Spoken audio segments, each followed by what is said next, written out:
Hi guys, welcome back to a new episode of Wake&Tech. Today in this video, I'm going to show you how you can log into your Dayforce Payroll's account. Keep watching the video till the end. To log into your Dayforce Payroll's account, firstly go ahead and launch open your Google search. On the search box at the top, type in dayforcehcm.com. You will end up on the login page of Dayforce Payroll's account. Enter your company, username and password associated with your Dayforce Payroll's account and tap on Login. In case if you don't remember your password, click on Can't Access Your Account option.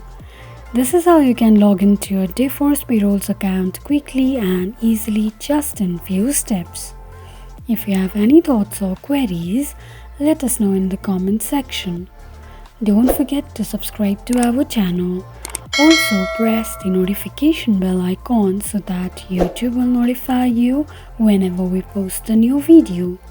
I hope this video was helpful to you. Thank you so much for watching.